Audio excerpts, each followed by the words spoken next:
You're listening to the Career Plus Life Catch-Up, episode number 52. Welcome to the Career Plus Life Catch-Up, a show anchored in reality to help you create a balanced life where you enjoy both your work and your life, because you don't have to choose. I'm your host, Cecile Ferry, a corporate executive turned coach and working mom.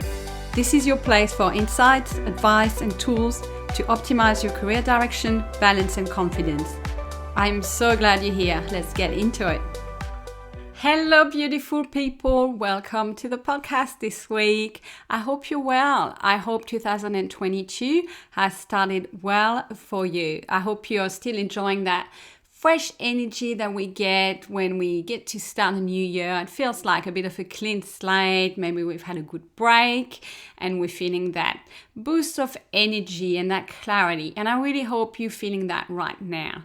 If you don't know yet what you want to accomplish this year, if you don't have that clarity, make sure you go and check out my free 2021-2022 planner, which you can download at careercatchup.com/planner. It's going to be available for a few more weeks on my website. I will put the link in the show note as well.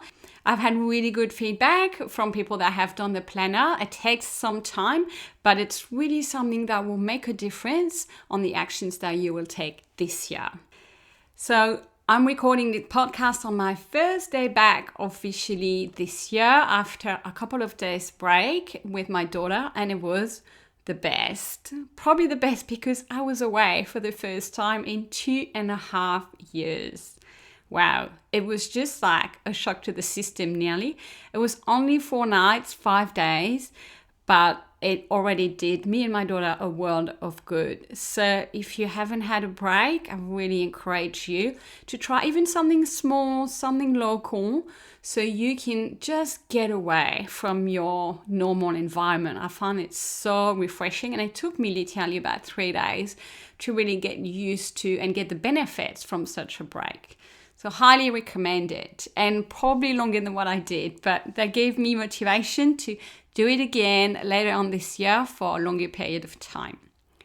So this is actually a really nice segue because I want to talk today about the lessons that I have learned reflecting back. You know me, if you've followed my podcast for a while, I love a good lesson. And it was earlier, like around December last year, that marked the 1 year anniversary since I moved out on my own as a single parent. And so much has happened in terms of the things that I have learned and realized and discovered, and I wanted to share with you. So stay with me. I know you're thinking, but I'm not a single parent. I don't care. I'm tuning out. Hang in there with me for a minute, because what I'm going to share applies, I think, to everybody. There are lessons that I wish I had learned and experienced in my relationship during all those years. And they only happened when I was out of it. So all of you in relationships, this is going to help you. This is going to bring new insight to you. If also you are in a relationship and maybe you are thinking of leaving and starting life on your own, which is very daunting. I totally get it. It is scary. It's a huge change. My hope is that the lessons that I'm going to share today will provide with some insights and some confidence around how good that change can be. And it will also remove some of the uncertainty that is around such a massive lifestyle change. And if you're a single parent, you'll probably resonate with a lot of the things that I'm talking about, wherever you are on your journey. So I've got 9 lessons for you today, and they're all a bit random. There's no specific order. They should be nice, short and sharp, and I hope you enjoy them. Let's get into it.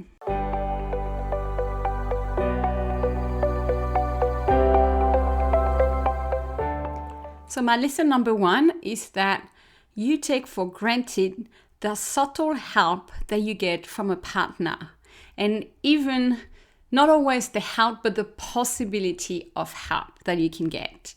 And that really hit me after a month of being on my own with my child. So for instance, when your child is sick in the night, or if you are sick, there's no one else to go and give you a hand. Or when you have a sudden urgent work deadline or urgency happening, and you are with your child, there is nothing you can do at short term, and you cannot rely on anybody to help you. Or when even simple things like someone takes the bin out and you don't have to do it. When you're a single parent, you have to do it. You have to do it all. Or things like when you've forgotten a grocery item, when you need something really badly and you need to duck out to the shops. You can't do that when you've got a young child at home. So as a single parent, when you have your child or children at home, your name is against everything. You don't even have that possibility of it being otherwise. You don't have the possibility of help unless you really plan it, or unless you are lucky to have a friend nearby that can just be on call and just rush out when you need something. In life, there is what's planned and there is all the unforeseeable as well. As a single parent, your name is both against all of them. And you can handle it, and you absolutely do. Mostly because you have no choice, but you're totally capable of it. But it's true that it's so much easier and better to have some help, or as I said, the possibility of some help. Even if I can hear you, you might be thinking, but when I ask, I'm not getting help, or the help that I'm getting is inadequate, or is it insufficient, or I wish I had help and I'm not getting it.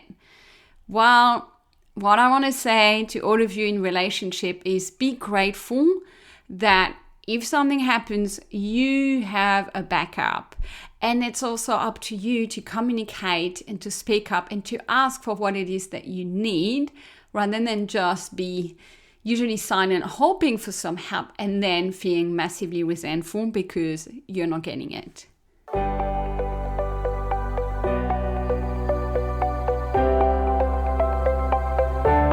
Lesson number 2. There is happiness in solitude and in being in your own company. So that was a big aha for me last year. Like, we think when we are going to be single, we are going to be so lonely. So I don't want to talk here about loneliness. I want to talk about solitude, which is that art of being with yourself and enjoying your own company. And again, you can do this and you should do this even when in a relationship. So that's the art about existing on our own without our kids and without our partners, and finding those pockets of time, those spaces where we can just be with ourselves, with our thoughts, with our feelings, and just with whatever comes up to us. And when we do, and I find myself in that place, when we find ourselves in solitude, because let's face it, the world we live in, it's not going to happen by accident. We're always going to be called up by our kids or rushing from one thing to the next. So you nearly have to engineer solitude when you are in a relationship or in a busy family. But then when you find yourself alone with yourself, like, that's when questions just start to come. And that's what I experience. So what do we do? What do we like to do? How do we fill the time? Like, now that we have it and we have that opportunity, I think these are really powerful questions that we don't ask ourselves enough because we're always busy or doing things for other people. But when you find yourself in your own company, in solitude, I have found myself that initially I tend to resist it because it's not something I'm familiar with. I'm not comfortable with it. I feel bored. But I have realized that I have to go past that resistance. And usually it's just to sit with it and just exhale and let it be, not fight it, and embrace it and just kind of wait maybe half an hour, and see what comes to me. And then when I allow solitude, I find comfort in it, and I find things that suddenly I feel like doing and I have great pleasure doing. And also it brings really good gifts with it, solitude, such as clarity, focus, rest, inspiration, creativity. So solitude, I have learned, is such a good prop. It's such a good friend for all of us. Because when in solitude, you can be with your true self. But you gotta go through the first resistance because it's not natural in the world that we live in. And you don't want to feel alone and you don't want to feel bored. But trust me, once you get over that, you discover the gifts of solitude. And also, I have learned that way that I am enough on my own, that I can come up with so many things just for myself without requiring external things to come to distract me or people, right? Even romantic solitude is okay. I know a lot of us can be thinking outside that you don't want to leave a relationship because you like the company and you think it's going to be hard being on your own. What I have realized after 1 year being on my own and getting to appreciate and to enjoy my own company is that it's enough. It's really good. It's peaceful because your company, seriously, is the best. It's 100% reliable. It's high quality when it's your genuine, true company. Why would you not enjoy it? You really do, trust me. It's just that you have lost touch with that and you have filled your world with external company and other things in social media and people. And also what I have learned is being in the wrong relationship is in no way a substitute to avoid solitude. It's much better to be with your own self, full stop, but especially than being in the wrong kind of relationship, with the wrong kind of company. So whether you're in a relationship or not, practice some solitude. See that initial resistance when you feel bored and you ask yourself, what do I do with myself? And just go past that and see what happens and enjoy that feeling of connection with yourself.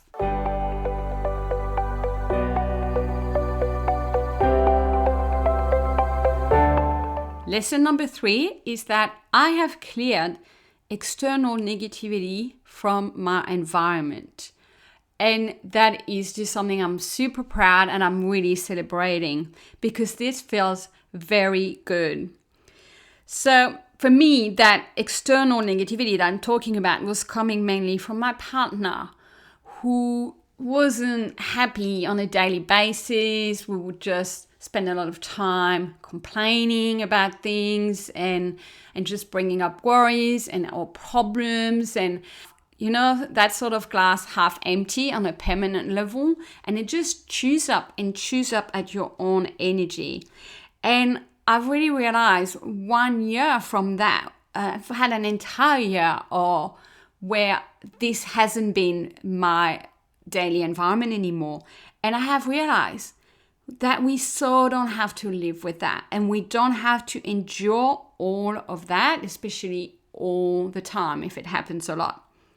There is a life where we can wake up and we can live our days feeling free to feel and think however we like without being polluted, without being ambushed by somebody else's energies and feelings.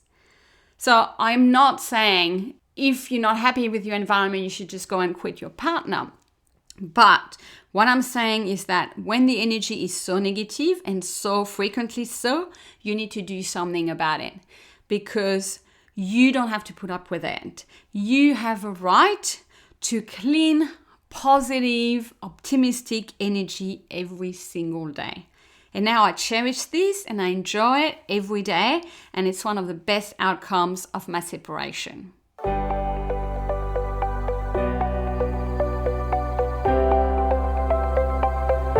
Lesson number 4. My child reflects everything I am feeling. Wow, that's a pretty big lesson and one that fully applies whether you're in a relationship or not.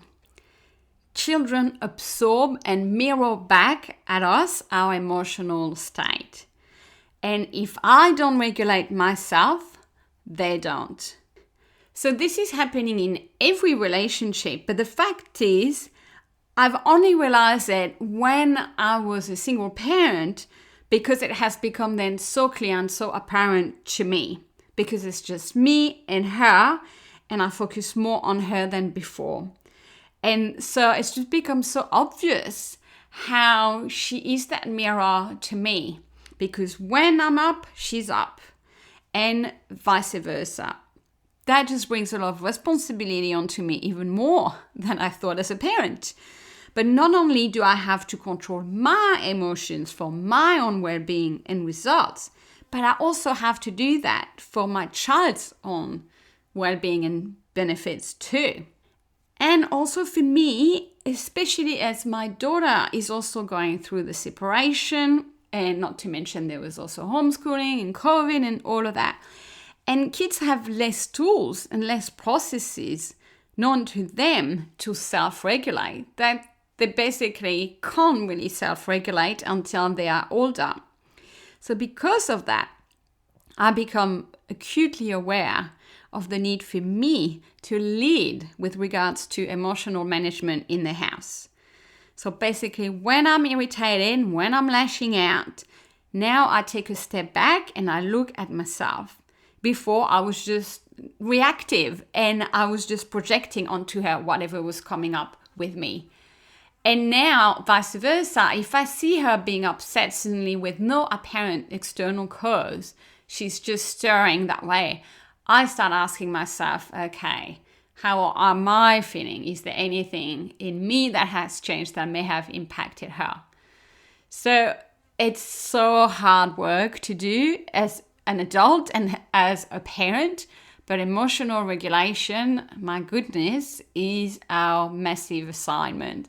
And I think when we have kids, they push all our buttons, whatever else is going on, separation or not, pandemic or not, right? And we have to be those conscious parents that can see before we respond what is going on with us. And for me, being alone with my daughter, it was just slapped into my face, so I could not see it. That doesn't mean we all have to be happy all the time at the same time. Not at all. We both authorize and we should have negative emotions, and it's totally fine to be angry, to be upset, to be irritated. But then it's about having that safe space to not projecting it onto someone else and being vulnerable, admitting how I'm feeling, and not, allowing her basically to not buy into my emotional state, because I don't want her to feel everything that I'm feeling. And I think that's the big difference between the past generation of our parents who didn't know that and our generation. Now we are aware of how our emotional regulation or lack of will impact our children. And being a single parent has provided me that context to really see that with my eyes wide open and to practice being a better conscious parent.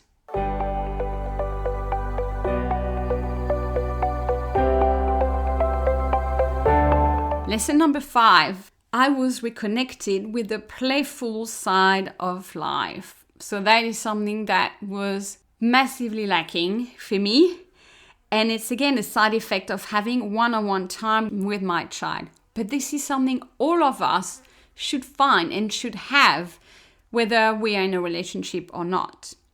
I realized being a single mom, I could just fill the whole time with household duties and work, looking after my daughter, as in, getting her dressed and getting her to bed, and not play with her per se. And I know I'm talking to all of you here, whether you're a single parent or not. We have just so much we have to do between work and home and just making sure everything is running, that can just fill the whole time. But then I noticed this year, and I realized that I wasn't having quality time every single day with my daughter. So we have designed a special playtime. We call it our 15 minutes, but it's actually anything from 15 to 45 minutes, where I just put my phone down, I put a timer, and we just play. We do what she wants to do. Even though I resisted it and I wanted to go and do those million other things that needed to be done. but I realized how important it was for her. So that has been a massive lesson for me, to drop the to-do list, to drop the left brain and get more into the playful side and kind of really raise myself at her level for a short, limited period of time every day, but to be fully present in that playfulness in the game. So we still do that. She wants more and more of it. It's a bit of a work in progress still for me, but this is widely different from the person that I was in the past, where I would just play from up here, if at all, versus now I'm actually trying to really connect with my child over playing.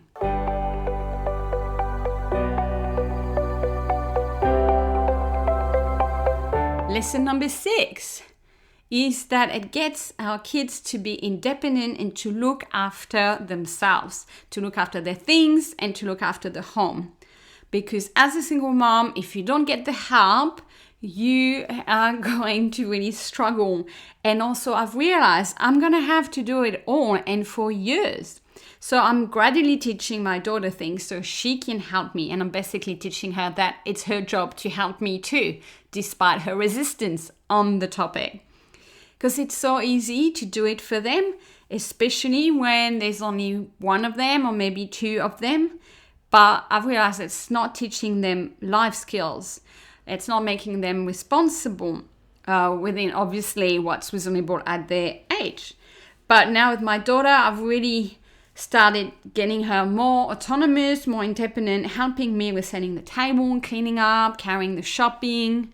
Even things like coming up with dinner menus or birthday gift ideas or themes for an evening. So that's what I call insourcing, even just using her brain for ideas and things like that. Because we don't have to be the sole adult, organizer, and entertainer. So actually this reminded me of how it was for me as a child, because we were a family of 8 people with 6 kids. So we all had to insource, we all had to contribute. But here in my situation, it's not that there is that much work to do, but it's because there's just not enough people doing it. So the child needs to raise up and contribute. It's really good for the maturity, and that way they don't take things for granted. So whether you're a single parent or in a relationship, make sure you lean on your kids for insourcing. It will help you and it will help develop them the way that they need to.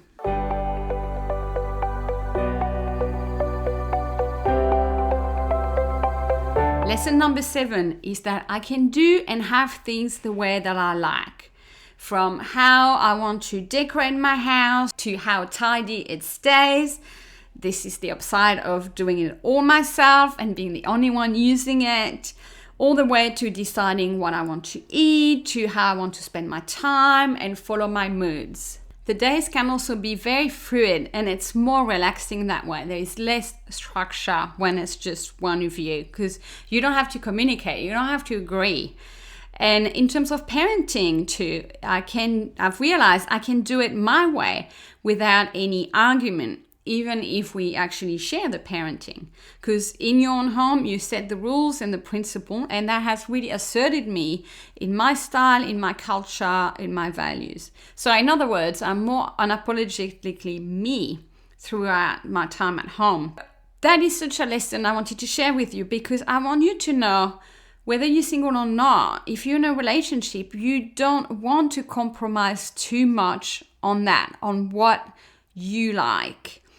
Because I think that is the downfall, the risk, the threat of relationship is that we just work around someone else in order to not rock the boat or to keep the peace, or because we don't feel comfortable with what it is that we want, or we've even forgotten what it is that we want, that we easily can fall into that neutral place where we easily agree to things, or we've even lost touch with what it is that we really like, and we don't even feel the lack of them.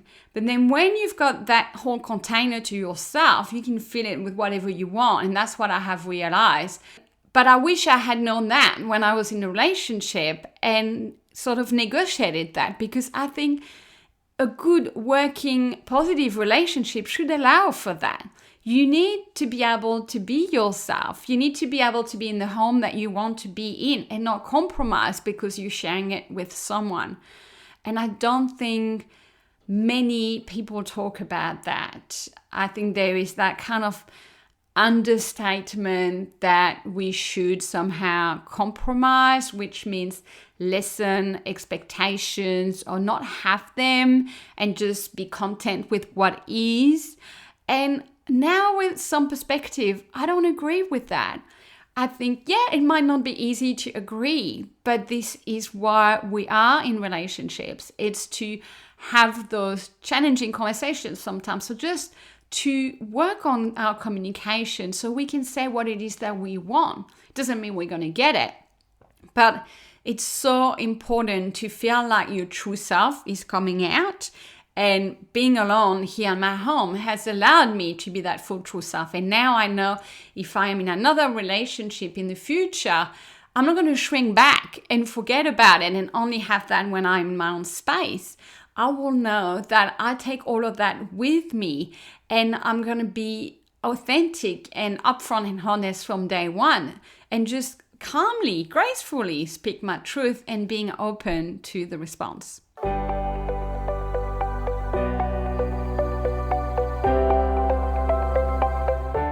So I've got 2 last lessons for you. Lesson number 8 is that you can totally build a new life, a new chapter of your life.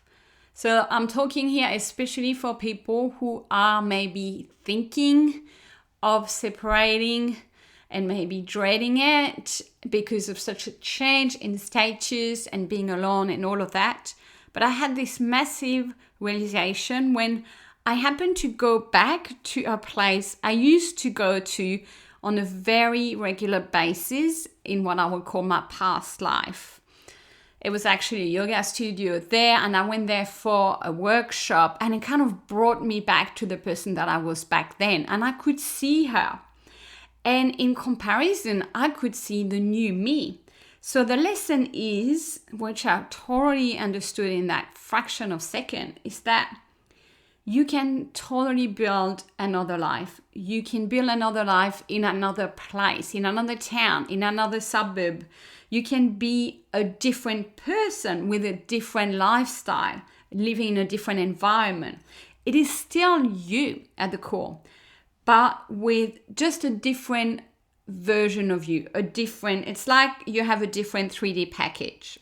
I think we get so attached to who we are, like right now when I speak to you, there's your identity, but we tend to tie it to where we live, the kind of house that we have, and the stuff that we own, and the kind of hobbies that we do, and all of that. That to me are like the clothes that we wear on top of our identity.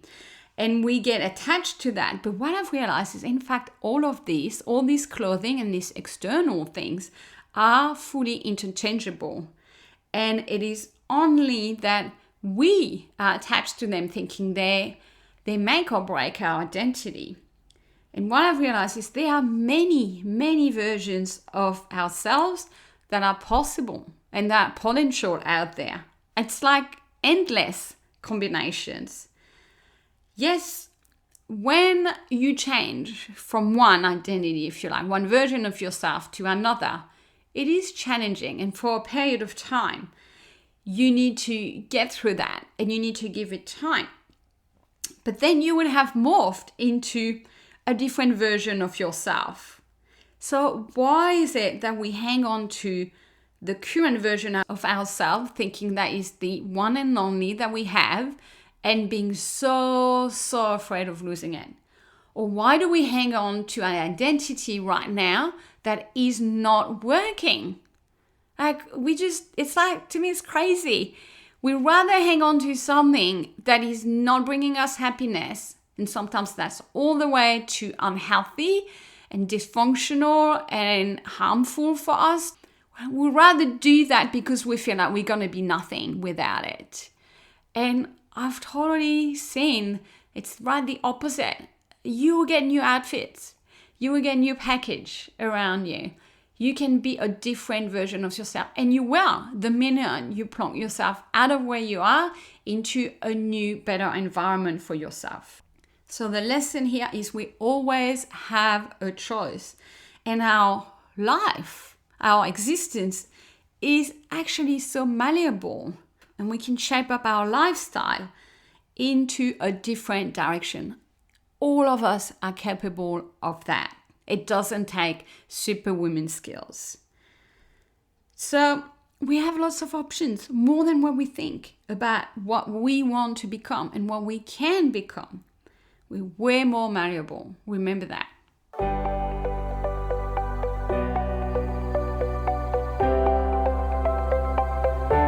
Lesson number 9, and it's my final lesson, and it's such a happy one. I didn't plan it for that, but I'm going to talk about love. And I couldn't believe this lesson when it came in front of my eyes.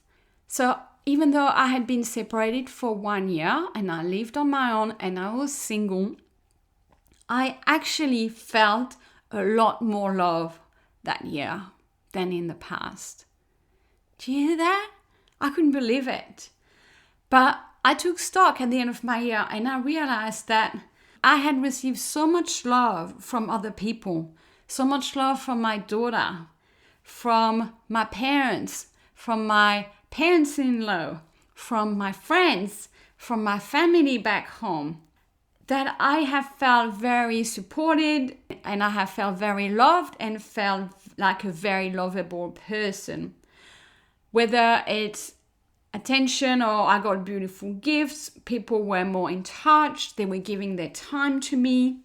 And also, as I described about solitude too, I also got more love, way more love from myself than I ever did. So looking back, ironically, I felt less love overall in my life when I was in my relationship. So, you follow me? The lesson is being in a couple does not guarantee at all receiving and giving love. It's supposed to when it's working well. But when it's dysfunctional, you end up receiving small crumbs of love. And you end up having such an empty tank that you can't give much at all from it either. So in other words, you can feel a lot of love outside a relationship. Love can come from all places. For some reason, society puts it mostly in the partnership, couple, romantic category. And then there are massive expectations on the partner there that are usually not met. But there is love from everywhere. And biggest source that we all neglect and oversee is ourselves. And I just couldn't believe how much love I felt this year in terms of the emotions and the feelings. Probably also I was in a better frame of mind and general attitudes to notice it, to feel it, to acknowledge it, and to label it within me than before, because before I was probably a lot more stressed and worried about so many things, that now I just had more space in my head to be present and to acknowledge all the love that I was getting. But that is just, I think, the biggest lesson for any of us who think that being single means being loveless. It's totally untrue, people. I felt so much love and I'm so grateful for that love. And I feel like I have so much more to give now. And I think romantic relationships add to this. And they are definitely a place where that love is supposed to blossom. And you have to work for it to happen. But it's not the exclusive place and avenue for you to receive love.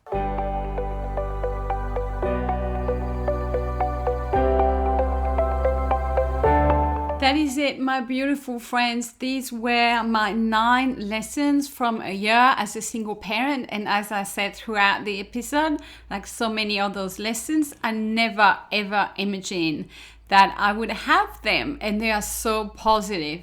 And also remember that so many of those things can also totally apply. And I wish I had known them and mastered them whilst I was in a relationship. You know, about having it the way that you want, being yourself, being comfortable, being in solitude, or also having that playful time with your kids, or being that mirror for their emotions and both regulating each other. Right? All of that applies. It doesn't matter what is the type of lifestyle that you have. And I was just reflecting back at the end of this episode how, so often in life, and it was the case for me when I'm back onto that separation and becoming a single parent, we just have all those fears and we literally feel the worst. And we just think of all the negative things that can happen. And we fear the uncertainty and the unknown. And we just see blocks after blocks, right? And actually, it's so not the representation of the truth and what actually happens. What ends up happening is usually about 50-50, right? But we think before we embark on those big life changes that it's going to be 80-20 roughly, with 80% hardship, right? And the more I go through changes in my life, whether personally or professionally, the more I realize that's just not how change pans out. It just doesn't. It is still kind of 50-50. There's 50% good stuff coming out of it and new things and things that often we wanted and we were craving. And there's some other stuff, like I said today, not having any help at home and things like that.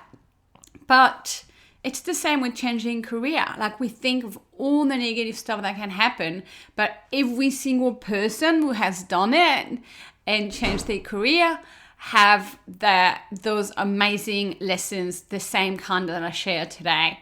So if you take anything from today as well, it's that just if you're looking at some change, whatever it is, personal or professional, just know that you'll be so much better off on the other side. It works out that way. Even if it doesn't look like it right now from where you are, it will be fine and you'll be better than fine. You will have lots of positive lessons to take from it.